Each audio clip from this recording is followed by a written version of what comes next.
Estamos con Carolina Trivelli, ex ministra del MIDIS, para hablar de algo que está calentando el ambiente periodístico y yo creo que no es más que un gran psicosocial y una gran farsa, con un componente político y con un componente de negocio, ¿no es cierto? Estamos hablando de Caliwarma.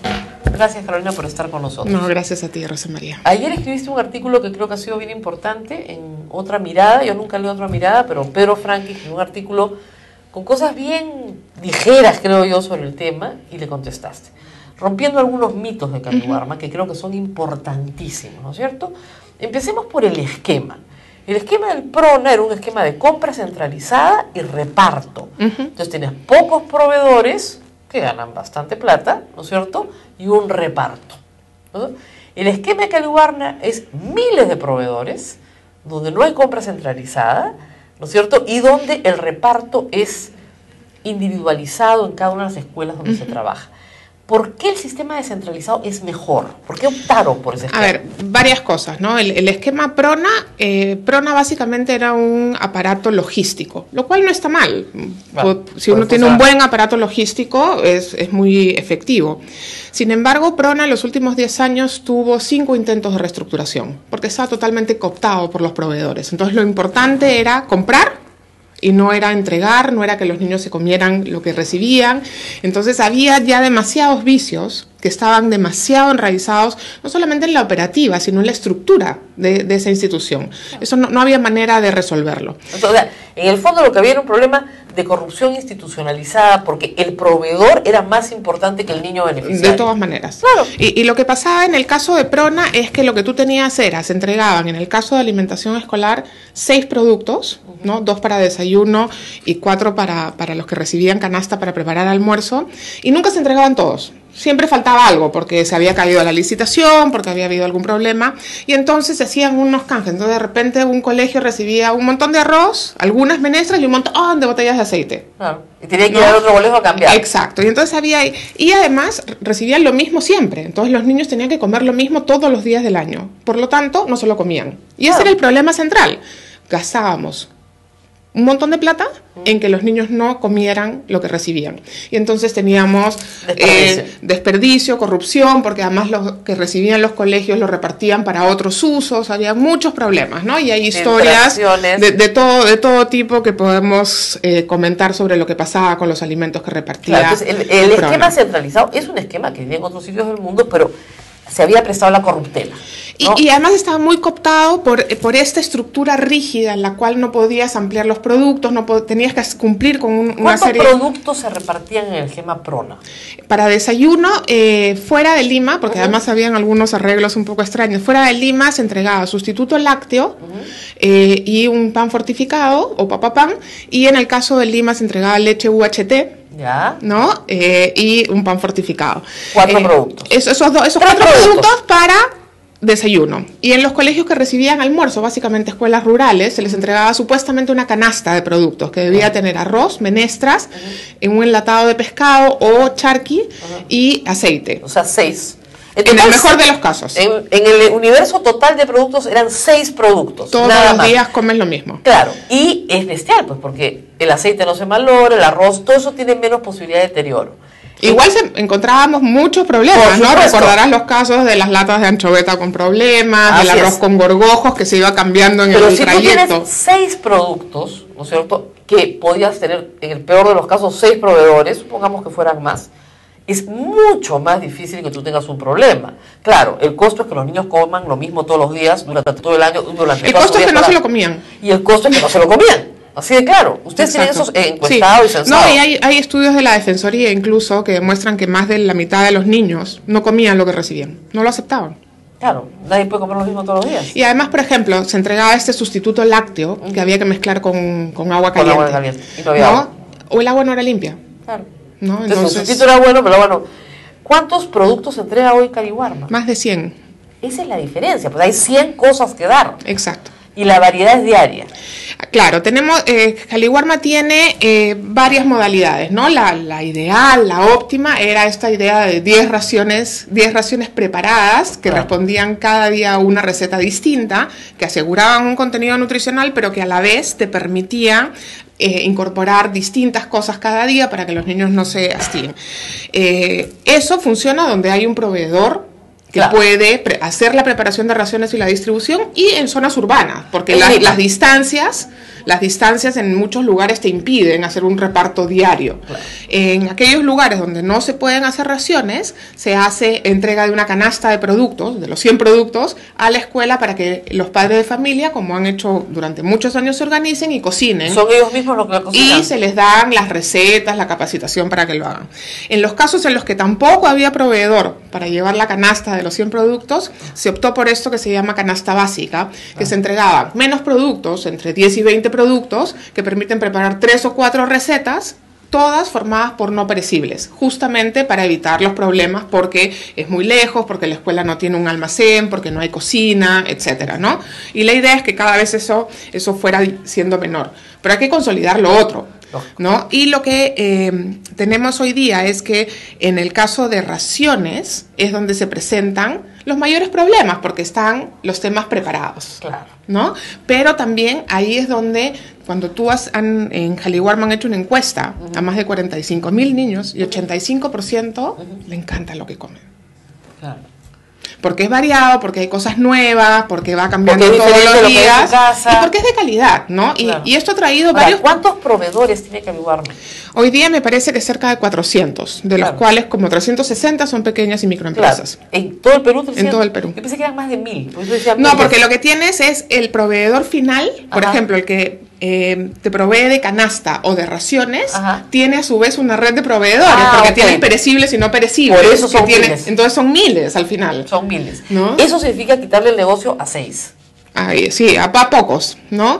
Y algunos que pero tenían... es obvio quién está detrás de la campaña. Y algunos que tenían privilegio, ¿no? Porque, por ejemplo, durante los años de PRONA muchas veces se pedía que el PRONA ayudara, por ejemplo, a regular determinados precios.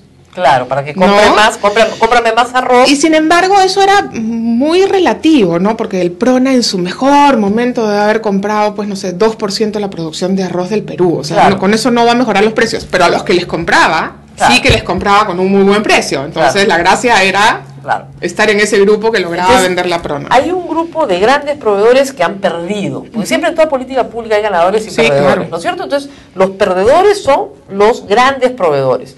Pero también se ha dicho que empresas, eso me lo ha contado Juan Carlos Tafur, de distribución logística de alimentos estaban interesados en el negocio. Lo que pasa es que sus tarifas eran cualquier cosa, ¿no? Y que no lograron obtener el negocio. Porque cuando dijeron, entonces estos son proveedores de alimentos terminados, esa es nuestra especialidad, porque lo hacemos en comedores de minas, o sea, en escuelas privadas, etcétera, queremos entrar al negocio. Y esas personas se quedaron fuera del negocio. Mira, cuando comenzó Jaliwarma, para la primera compra, la primera gran arremetida que tuvimos de presión desde proveedores, sobre todo ex proveedores de PRONA, fue un tema de precio, ¿no? Diciendo que la tarifa, los rangos que se estaban poniendo, que se basaban en estudios de mercado para cada región, era muy baja. Y apostaron a que no iban a aparecer proveedores, ¿no?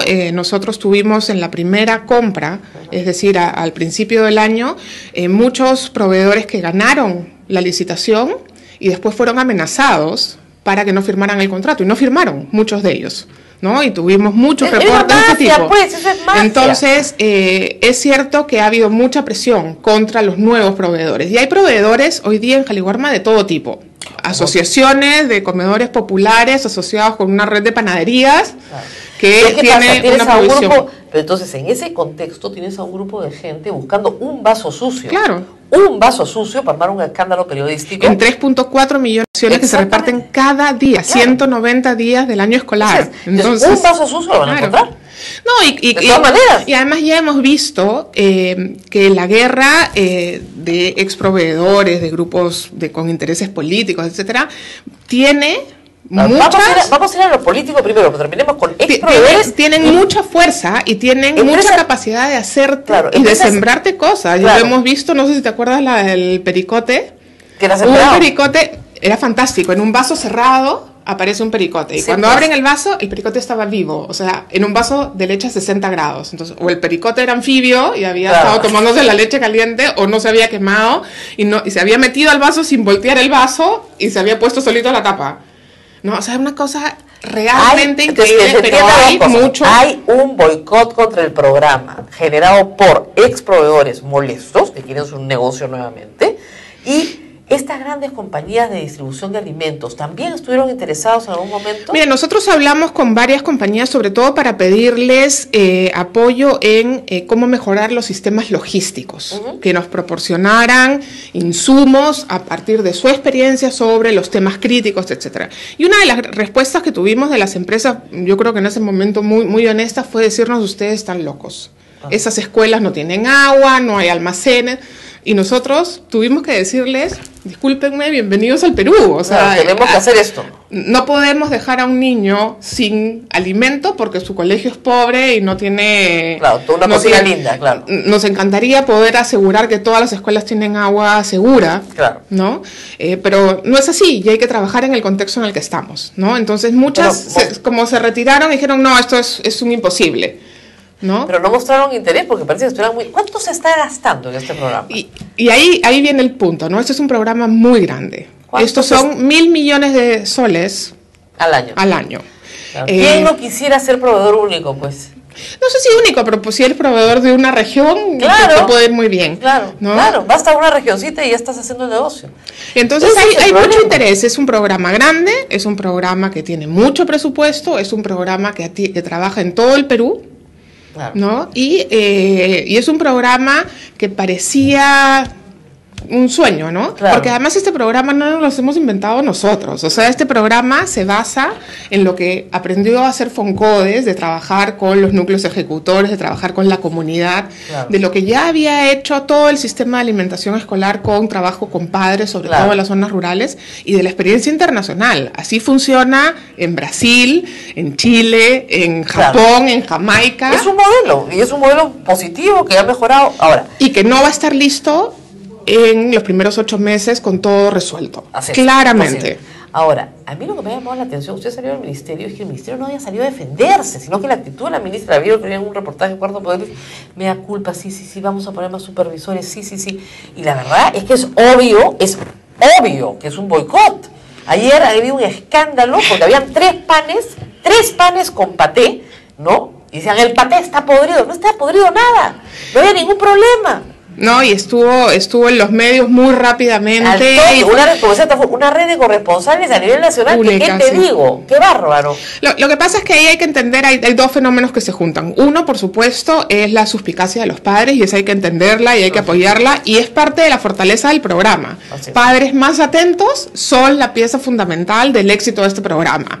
Mientras los padres son los que tienen que estar más atentos y vigilantes, y lo hemos visto que eso funciona súper bien. Claro. No sé si te acuerdas, en una intoxicación en Huancayo, hace poco hubo un reportaje en la televisión, y mostraban cómo en la escuela cerquita, en la escuela, los padres habían recibido lo mismo que en la escuela que los chicos se intoxicaron, y los padres habían dicho: no, eso está mal, no lo recibieron, llamaron al programa como tiene que hacer, pararon el abastecimiento y no hubo ningún problema. Así tiene que ser, así tiene que funcionar, y así funciona en el grueso de las escuelas. Entonces lo que hay que aprovechar es esta posibilidad de que los padres se involucren cada vez más. Ahora, pero por supuesto hay mucha suspicacia. Entonces alguien llama al rotafono de RPP y dice: hay un pan un poco marroncito, y verde, el pan es verde, y saltan todos. Claramente en este caso era una falsa alarma, claro, ¿no? Y debió quedar en eso. Es una falsa alarma, ahora, se verificó. Usted sabe cómo funciona un psicosocial. Yo repito, claro, repito. Alguien va a encontrar un vaso sucio y inmediatamente el problema. Y mira, con el paté es la segunda vez que pasa, al inicio también, porque fue muy interesante. Incluimos paté porque tiene un altísimo contenido nutricional. Claro, pues es muy bueno. Y mucha gente no conocía el paté. Claro. ¿No? Algunos niños, cuando les hicimos la encuesta de aceptabilidad, decían: esa mantequilla negra. Claro. ¿No? Claro. Y es un sabor nuevo, es un nuevo producto para muchas de esas familias. Lo único que no van a encontrar malogrado, decía Tafuro hoy en la mañana, tiene razón, es la mermelada, coleguita. Eso nunca lo vas a encontrar malogrado. Esa siempre sale bien. Ahora, ¿cómo se ríe? De verdad, pues hijo, porque esto es de verdad, que es un disparate tirarte sobre un programa. Desde el primer día dije: oiga, si tienes un problema en un colegio con un proveedor de un producto, entre 100 productos, entre 2 millones de raciones, Oye, 3.4 millones de raciones diarias. Entonces, claro, o sea, así cualquiera puede hacer el negocio. Ahora, el otro componente es el político, ¿no es cierto? Entonces, obviamente el fujimorismo ha encontrado en esto, y el aprismo también, un componente de descrédito, porque no hay nada más poderoso que ver a un niño frotándose el estómago y llorando porque tiene gases y está con una indigestión de la patada en una posta médica porque lo que comió en su colegio le cayó mal. Entonces, esa imagen es poderosísima.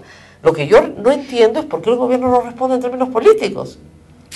Bueno, aquí, a ver, este programa es un programa que ha recibido ataques desde antes de que comenzara a operar, ¿no? Y aquí tenemos ataques políticos que vienen de quienes sintieron que el cierre de Prona era una represalia contra un determinado grupo político, lo cual no era cierto. Se ha rescatado del Prona un conjunto de lecciones, de aprendizajes. El Prona cumplió 20 años y el Prona, además, que se reclamaba y que se reclama hoy día incluso recuperar, es un Prona que existió a inicios de los 90 y que no existió más. Después fue mutando, fue cambiando y fue perdiendo lo que tenía.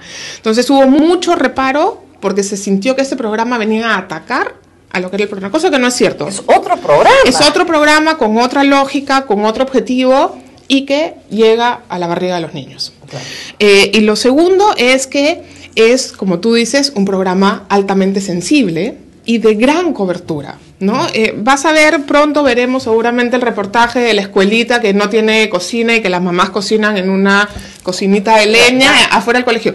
Y eso hay en el Perú por todos lados. La mitad, Jaliwarma cuando entró, hizo un levantamiento de información de las escuelas. 55% de las escuelas del Perú no tienen agua y desagüe. Claro. ¿Y qué van a cocinar las mamás? Entonces tienes que entender que esa es la realidad y ojalá podamos cambiarla. Y era la realidad con Prona también. Exacto, y era lo que había antes. Así es, no ha cambiado. Y entonces sí hay igual, por supuesto, mucho espacio para hacer mejoras y para que esto avance. Además, y por eso, además, Jaliwarma se planteó 3 años para lograr definir su modelo final. Estamos a 8 meses de la implementación. Dicen que usted estaba harta de que le hablaran del vaso sucio de Jaliwarma, entonces agarró que ya no aguanto más, me voy. No me fui por eso, claramente. Harta de esta estupidez. Es un programa que ahora, por el cual hay que dar pelea y hay que dar pelea de corrido, y eso va a ser así. Dar Mayor salió los primeros días y dijo, ojo, esas empresas que están... Y nunca más volvió a hablar del tema. Y necesitamos dar la pelea a todos los peruanos. Es un programa además que sale de nuestros impuestos, lógico, que va y que del cual depende el futuro de nuestros niños. Tenemos que hacer que aprendan, claro, y tenemos que no perder de vista esa relación. Es con plata de todos los peruanos para los niños que están en la escuela pública. Pero se da cuenta que están utilizando a los niños para politizar el tema. Y eso es, la verdad, francamente terrible. Los niveles y además con posibilidad de hacer cosas de tal malignidad como sembrarte un pericote o llevarte un problema, asustar a los padres, asustar a los niños. Los reportajes de televisión, los cuales le preguntan a los niños, ¿y pensaste que te ibas a morir? O sea, realmente ya atentan contra los mínimos estándares que deberíamos respetar, y que la política haga la política, que haya un debate sobre lo que tenga que haber debate. Nadie se niega a eso. Les ha acusado de tener poca supervisión. Mira, tenemos 47.000 escuelas, ¿no? La principal supervisión tiene que estar en cada escuela. Lógico. Y para eso hay que trabajar con directores y con padres de familia, que son los que están ahí. Claro. Pueden haber supervisores y pueden haber cada vez más supervisores, pero pasarán 2 veces por semana por una escuela. Claro. No pueden garantizar que cada vaso esté absolutamente inmaculado. No puede, pues es imposible. Pero sí hay que trabajar con la comunidad educativa, con los padres, los maestros y los directores, porque sí hay pequeños temas que son críticos, ¿no? El tema del lavado de manos, por ejemplo. ¿No? Es un tema crítico y eso no tienes que irte a la punta del cerro para encontrar el problema, lo tenemos acá en Lima, claro, ¿no? Les llega el vaso sellado, el pan en una bolsa sellada, abren el pan y les ves las manitos a los niños, claro, ¿no? Cochinas, y entonces ahí va a haber un problema, ¿no? Entonces sí hay mucho trabajo que hacer, y no es solamente supervisión, hay que hacer mucha supervisión, pero hay que hacer sobre todo capacitación, hay que gastar en comunicación masiva. Tienen que haber jabón, ¿no? Agua. Tiene que haber jabón, tiene que haber agua, tiene que haber, si no, gel, claro, tiene que haber todo aquello que nos ayude a mejorar la relación con el alimento. Pero además hay que hacer supervisión en las plantas. Y en eso sí, Jaliwarma ha más que duplicado, diría yo, sus esfuerzos. Son 400 proveedores, o sea que no es tan complicado. Pero algunos tienen varias plantas, porque hay un proveedor que puede atender 2 o 3 distritos y puede tener 2 o 3 plantas para preparar alimentos o para armar las canastas. Y entonces hoy día están yendo, decía hoy día la supervisora de Lima, ¿no? Están yendo 2 veces al mes. Y eso está súper bien, visitas inopinadas, hay que mantenerlas. Y ahí el trabajo articulado con DIGESA, con las direcciones de salud, es muy importante. Sin embargo, también hay mucha corrupción en algunas localidades, en otras estancias que no te ayudan a arreglar el problema. Exacto. Qué terrible, ¿no? Pero hay que pelear y hay que seguir y hay que modificar todo aquello que valga la pena modificar para que sea mejor, para adaptarlo, para que funcione mejor. Pero lo que sí tenemos que hacer es que hoy día todos esos 2.6 millones de niños que reciben su ración, la sigan recibiendo, que cada vez sea mejor, sea más rica y les llegue. Ahora, la pregunta ya de fondo, un poco atrás, ¿no? Es ¿por qué tenemos que darle de comer a 2.6 millones de niños? Para comenzar, porque está en la Ley General de Educación. Obviamente. O sea, hay un mandato legal que no estábamos cumpliendo. El PRON atendía mucho menos niños, ¿no? ¿Cuántos atendía? Según la ENAO, la Encuesta Nacional de Hogares del 2012, 1.6 millones. Y de esos niños la mitad no comía su comida. Exacto. O sea que le quedan 800.000. Pero además solamente los atendía 90 días del año escolar. Eso leí ayer. 90 de los 190. El presupuesto que tenía PRONA solamente incluía atender a los niños 90. Y te lo cuentan los padres, ¿no? El PRONA llegaba con su primera ración como en mayo, paraba una semana antes del 28 de julio, después aparecía el 9 de septiembre hasta noviembre. Pero entonces no tenía ningún impacto en la nutrición del niño. Ninguno. Porque la idea de gastar tanta plata, ¿no es cierto?, es que los niños no estén desnutridos. No, y que estén atentos durante la jornada escolar, porque ese es el principal problema y por eso la insistencia de que les den el desayuno antes de comenzar la clase. Claro. No en el recreo, no a media mañana, sino antes. Ahora, 2.6 millones de niños de una matrícula de 6 millones. ¿No la matrícula de primaria inicial al 2016 que debería atender Jaliwarma para ser universal es 3.8 millones de niños. O sea, casi el total de la matrícula de primaria está siendo atendida. Es brutal. Es impresionante. Hay lugares, sobre todo en los distritos más pobres, que por primera vez con Jaliwarma han recibido alimentación escolar. 2 raciones, entonces, en el caso de los más pobres. Claro, la idea entonces es hacerlo universal para todo primaria. Por supuesto.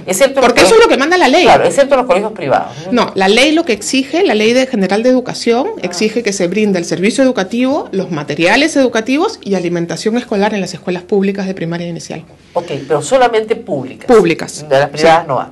Entonces, evidentemente. Entonces, la escuela pública hoy, digamos, para subir un poquito más necesitaría subir casi 1 millón de raciones y es universal. Y a eso se planea llegar al 2016. Claro, pero están focalizando en las más pobres. En Quintil 1 y 2 se entregan 2 raciones, desayuno y almuerzo, porque son básicamente distritos rurales donde los niños caminan mucho para llegar a la escuela, tienen su primera ración, tienen la jornada escolar, tienen una segunda ración y regresan a su casa. Claro, esos son, los que reciben doble son como 600.000, me parece. Más, 900.000. 900.000. Y el resto sí recibe solo el desayuno. Y de esos 900.000, 120.000 por primera vez en su vida, esas escuelas han recibido alimentación escolar. Ahora, lo que dicen los expertos es que el problema de la nutrición infantil no está cuando el niño entra a la primaria. Antes. Sino que está entre los 2 años y los 5 años, que ese es el crítico y ahí el Estado no llega.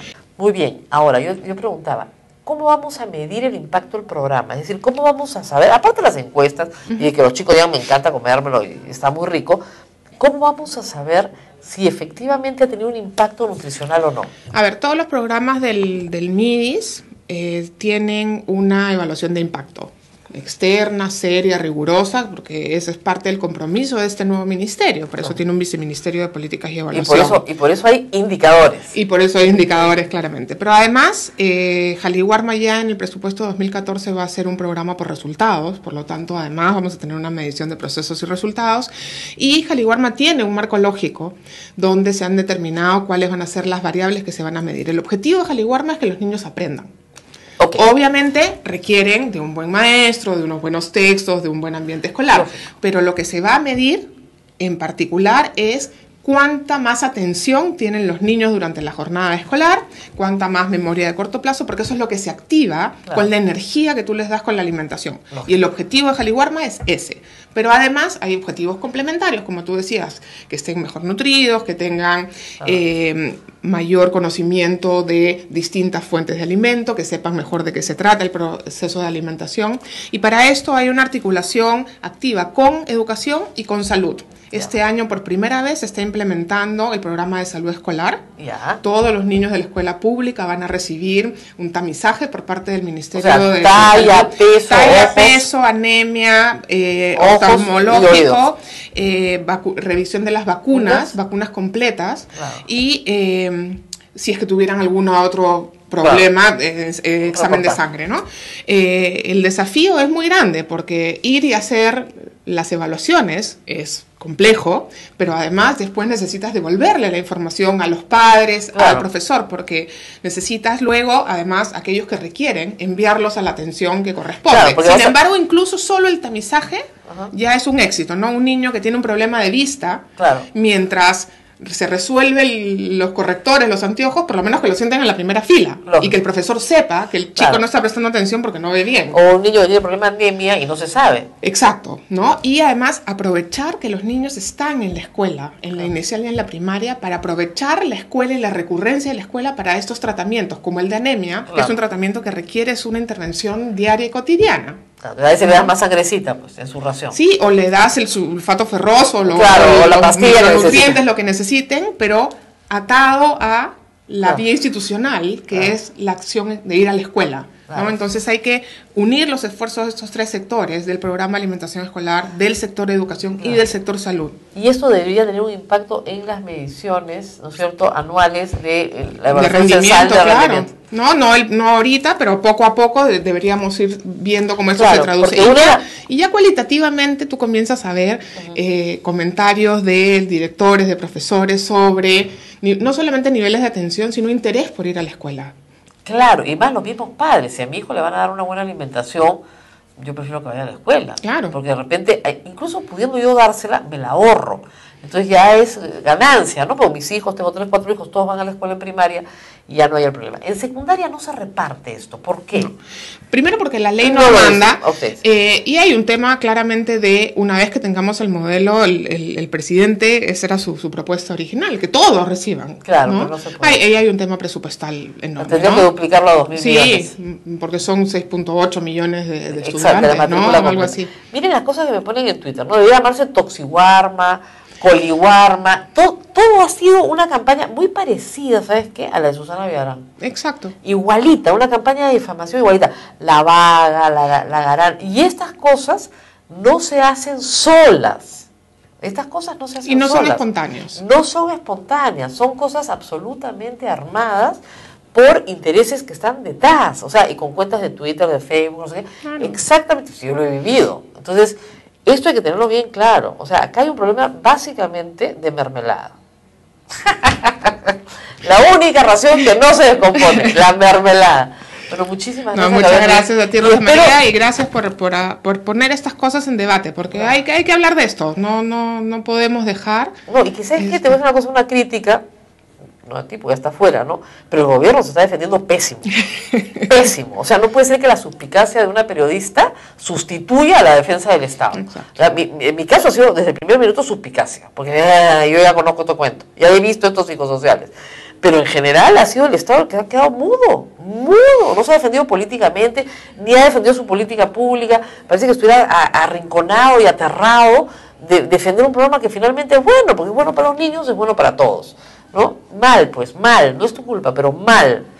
Al señor Ollantumal, a su ministra, a la señora Nadine Heredia, que habla mucho de los niños, ahora está hablando de la niña, hoy día es el Día de la Niña, ¿ya?, internacional. Bueno, pues, salgan a defender su programa. Caracho. Y los padres, ¿no? Y hay que asegurar que los padres tienen voz y que los padres opinan y que los padres realmente toman esto muy en serio. Lógico. Pero tú estás jugando con la comida de tu hijo. Exactamente. Imagínate tú. Bueno, muchísimas gracias. Muchísimas gracias a ti. Y ustedes tengan un gran fin de semana. Yo termino de trabajar en este momento.